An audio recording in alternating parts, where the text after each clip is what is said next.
once prosperous Philippine agriculture sector now grapples with severe challenges: outdated methods, lack of equipment, and an aging workforce.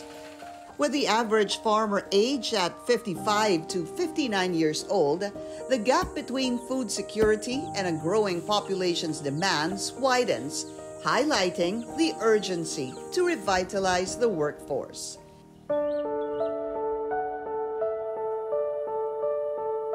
These challenges add burden to an already struggling farming community in Butuan City, Agusan del Norte, which is deeply reliant on agriculture. Ako po si Lydia Nimenyo Apare. Ang pinaghahanap buhay namin ngayon is farming. Na-experience po namin lalo na pag may mga calamity, yung darating yung bagyo na hindi mo inaasahan, tsaka yung may naitatanim ka na tapos walang ulan, nandoon talaga yung failure sa isang magsasaka. These difficulties inherent to traditional farming, the unpredictable weather, persistent pests, and the looming uncertainty only make the situation worse. Yung bagyong Odette, naranasan din namin na lahat talaga ng mga pananim namin, wala kami nakukuha, bagsak lahat. Yung mga peste talaga darating na hindi mo inasahan, nandyan talaga yan, lalo na sa palayan. At nandyan din yan sa mga pananim namin na gulay. Magtanim na lang kami ulit, maghintay na naman ng another days na makapag-umpisa na naman kami ng pagtatanim. Naghanap na lang kami ng financial kasi maggastos ka talaga sa pagfa-farming. Lydia, along with other farmers in Butuan City, represents just a glimpse of the difficulties that farmers across the country have to overcome. A challenging reality that reflects the poor state of the Philippine agricultural sector. In a pursuit to empower and transform the lives of small farming communities, a local foundation has become an instrumental partner in leading the farmers to a path towards sustainable and prosperous agriculture. Ang Kabalikat sa Kabuhayan ay nag-umpisa noong year 2007 nung naisip ni Mr. Henry C. Sr., ang aming si Tatang, nang gumawa ng isang project para sa mga farmers para maiangat ang antas ng kanilang pamumuhay. Gusto niya yung mga farmers ay huwag mahuli sa kaalaman sa technology ng pagtatanim. We started teaching under the tree, yung mga ginagather namin ng mga farmers noon para maturuan sila at maniwala sila na kayang mag-yield ng mas maraming bunga ang kanilang mga itinatanim sa maliit na lupa. Spawning from an era with limited technology, this vision has blossomed through collaboration with institutions and organizations, including the local agriculture office and the social welfare department, resulting in capacity enhancement and ground-level initiatives. Noong panahon na yon, may kakulungan pa tayo sa mga makabagong technology. So, noon, ang mga farmers ay basta maglagay lang sila ng maraming fertilizers. Yun ang iniiwasan natin. We wanted to produce safe vegetables also at that time. So, tinuruan natin sila makapag-identify din ng mga diseases ng mga halaman, mulching, ang kahalagahan ng pruning, fertilization, paggawa ng fertilizers, all of this, nilagay natin yon sa isang 14-week season-long hands-on technical training natin. By integrating technology transfer, product development, and market linkage, KSK strives to meet the vital demand for advancing farming practices and agriculture sustainability. And as of now, we have trained more than 28,000 farmers.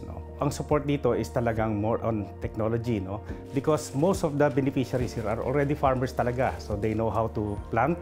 But with new technologies, yan yung tinuturo namin sa kanila para ma-improve yung kanilang harvest. Pati yung pagnenegosyo, paghawak ng puhunan, tinuturuan namin sila kung paano mag-open ng bank account, magkuha ng business permit. in 2019, we thought of tying up with TESDA also. Kasi kailangan ho namin i-upscale din ang hindi lang ang kanilang skills but their credentials. Nag-i-issue rin kami ng certificate kung saan lahat ng ahensyang partner natin ay nakapirma. Pag naging asosasyon na sila o gumawa sila ng mga loans nila, nagagamit yung certificate na dumaan sila ng pagsasanay para makakuha naman sila ng mga grants nila. Through these comprehensive programs, KSK adopts a holistic approach to foster a supportive environment that encourages the younger generation of farmers to carry on the tradition. Malaki ang diferensya kasi wala pa kaming na-experience na mga trainings na natutunan namin. Doon lang kami sa market, sa palengke namin binibenta. Sa ngayon, iba talaga. Nakapag-ipon pa kami. Nakita ko na may malaki kaming makukuha sa farming, saka ipagmalaki ko rin sa aming mga anak at naituturo ko rin sa kanila kung paano po ang pagpa-farming. Isa sila sa tinuturing naming mga heroes. Yung food security natin is also very important. Most of these farmers are third, fourth generation farmers na, and gusto namin yung mga next generation patuloy pa rin mag-farm using new technology na maituturo namin.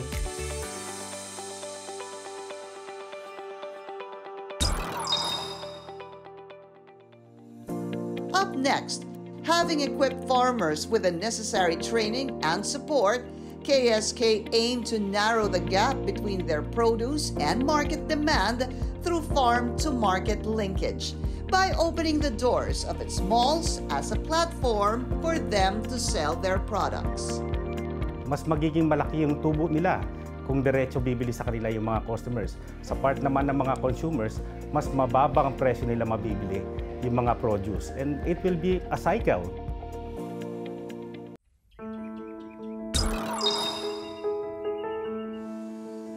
Henry C's vision for the farmers blossomed into a transformative journey which created better opportunities across the entire agriculture landscape of Butuan.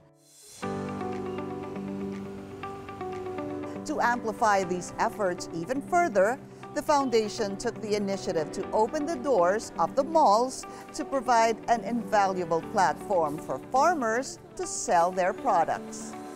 Malaki pala ang impact na maasahan natin na makapasok tayo sa SM. Nung wala pa po ang KSK, doon lang kami sa palengke. Pag time na maraming production, wala kang choice dahil ibinibenta namin doon sa mga buyer na mura lang. Iba talaga pag nasa mall na masupplyan mo talaga. Doon mo makikita na mga farmers ay magsisikap na magtatanim, hindi na malulugi.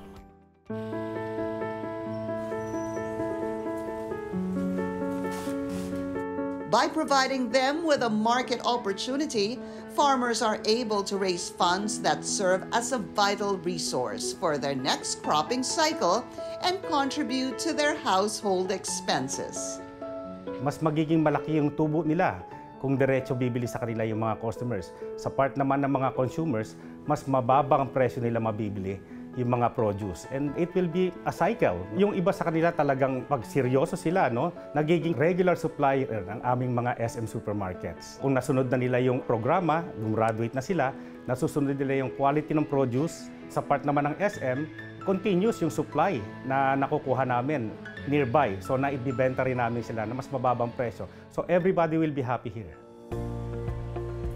Itong programang to ay nagbukas po ng isa pang avenue sa farmers natin na kaya pala nilang gumawa ng ibang byproducts from the produce that they have sa farm nila.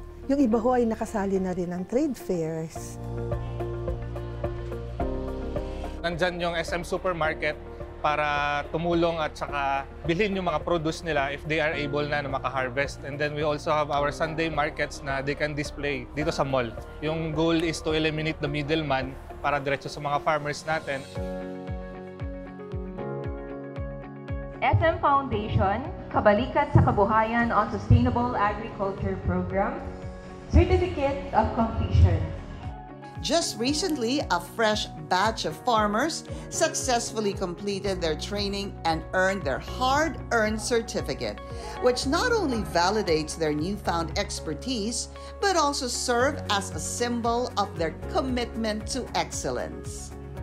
Kami po ay nagpapasalamat sa SM Foundation for having this KSK kasi po natulungan po talaga natin ating mga farmers, beneficiary ng KSK na training program.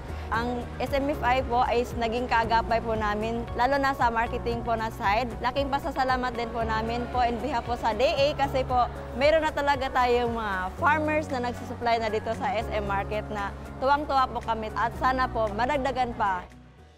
Yung convergence natin with these different agencies, government and non-government agencies really work. Kasi napagsama-sama namin lahat ng expertise at saka lahat ng resources na meron kaming lahat. Mas nakapacitate natin ang mga farmers, na-empower sila, nagkaroon sila ng personalidad para maging negosyante. Higit sa lahat na impact, yung sense po ng mga farmers na hindi ako basta farmer Because of the program, farmer ako. Pwede kitang turuan, pwede tayo magsabay, pwede tayong lumakit together. Gusto po namin i-encourage yung mga kabataan. Meron pong pera sa pagtatanim. Magtulong-tulong po tayo upang makakreate ng mas malawak na choices, variety na byproducts na nagmumula po sa agriculture. Through dedication, innovation, and collaborative efforts, farmers are empowered to overcome challenges and chase better opportunities. Ang gusto namin kasi yung farmers ma-elevate yung kanilang buhay. It's really the opportunity for them to better their lives. And with the support of initiatives like the KSK program, their journey towards sustainable and prosperous farming continues, reminding us that the seeds of progress are sown through hard work and resilience.